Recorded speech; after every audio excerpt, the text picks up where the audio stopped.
केंद्रीय कर्मचारियों समेत कई राज्य सरकार के कर्मचारियों को 4% डीए बढ़ाकर होली के त्योहार से पहले खुश करने की कोशिश की गई। इस बढ़ोतरी से डीए जो पहले 46% मिलता था वो अब बढ़कर 50% हो गया। अब डीए के 50% पहुंचने पर बेसिक सैलरी में डीए कंपोनेंट को जोड़ने वाला बात भी समझ में आ गया। फिर भी देश के केंद्रीय कर्मचारियों समेत कई राज्य सरकार के कर्मचारी खुश नहीं हैं। इसका कारण है ओल्ड पेंशन स्कीम। केंद्रीय कर्मचारियों समेत कई राज्य सरकारों के कर्मचारी पुरानी पेंशन योजना यानी ओल्ड पेंशन स्कीम को फिर से लागू करने की मांग कर रहे हैं। आज से 6 महीने पहले भी यानी सितंबर 2023 से देश भर में अलग अलग राज्यों के सरकारी कर्मचारी अपनी मांग को लेकर प्रदर्शन कर रहे थे। पिछले हफ्ते असम में कई दफ्तरों के बाहर सरकारी कर्मचारियों की तरफ से प्रदर्शन किए गए। अब उत्तर प्रदेश सरकार के कर्मचारी नेशनल पेंशन स्कीम यानी एनपीएस लागू होने से खुश नहीं हैं। उनकी मांग है कि ओल्ड पेंशन स्कीम यानी ओपीएस को फिर से लागू किया जाए। क्या है पूरी खबर, विस्तार से जानने और समझने की कोशिश करते हैं। अब तक की कहानी से तो आपको मोटा मोटी ये पता चल गया होगा कि इन लोगों को नेशनल पेंशन स्कीम यानी एनपीएस से दिक्कत है और ये ओल्ड पेंशन स्कीम यानी ओपीएस को फिर से लागू करवाना चाहते हैं।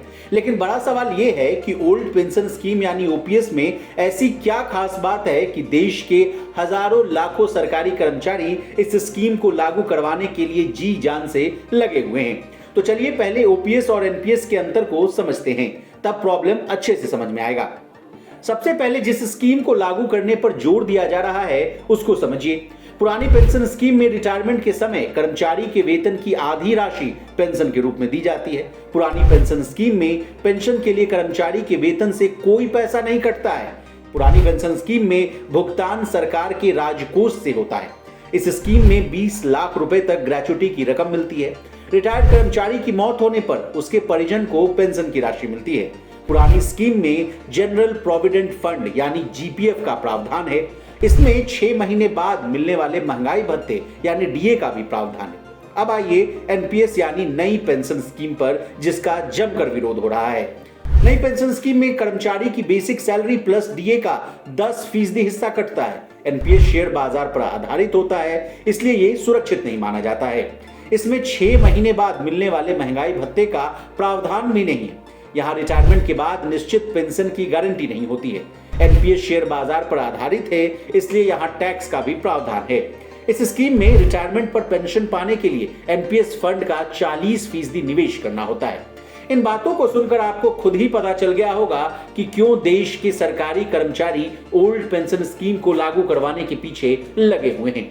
अब अगला सवाल यह आता है कि सरकार जब ओल्ड पेंशन स्कीम को 1950 से लेकर 2004 तक चलाई, फिर साल 2004 से नई स्कीम को लाने की क्या जरूरत आन पड़ी? इस सवाल का भी जवाब ले लीजिए। असल में आसान शब्दों में बात करें तो ओपीएस से सरकारी खजाने पर बोझ बढ़ता है। सरकार कहती है कि ओल्ड पेंशन स्कीम योजना का फायदा केवल सरकारी कर्मचारियों को ही मिलता है, लेकिन न्यू पेंशन स्कीम का फायदा सभी लोगों को मिल सकता है। यानी इसको समझिए कि प्राइवेट सेक्टर के कर्मचारी भी एनपीएस में निवेश कर रिटायरमेंट के बाद आर्थिक मदद ले सकते हैं। साथ ही एनपीएस में टैक्स छूट भी नहीं मिलती है। और तो और सरकार का यह भी मानना है कि पेंशनर्स की संख्या देश में दिन प्रतिदिन बढ़ती जा रही है।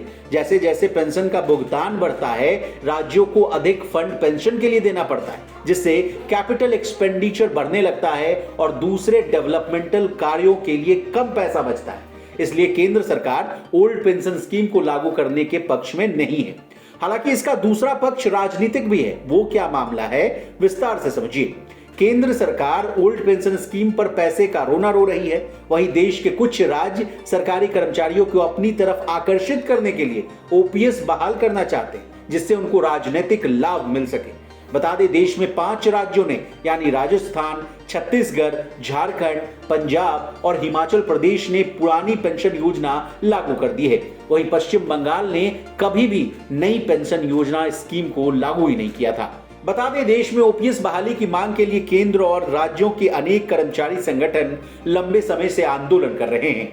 रेलवे, रक्षा, डाक, आयकर, अकाउंट्स एंड ऑडिट, केंद्रीय सचिवालय, इसरो के अलावा सीएपीएफ, सभी राज्यों के सरकारी कर्मचारी, यूटी क्षेत्रों के कर्मी, प्राथमिक टीचर, हाई स्कूल टीचर, उच्च शिक्षा विभाग, कॉलेज और यूनिवर्सिटी टीचर भी ओपीएस बहाली के प्रयासों में लगे हुए हैं। कईयों ने तो हड़ताल पर जाने की धमकी भी दे दी है, लेकिन देखना होगा कि चंद महीनों बाद देश में लोकसभा चुनाव है। चुनाव के नतीजों के बाद कौन सी सरकार गद्दी पर बैठती है और इस मसले पर क्या फैसला लेती है, ये तो वक्त ही बताएगा। लेकिन तब तक के लिए बने रहिए हमारे साथ और देखते रहिए लोकमत हिंदी।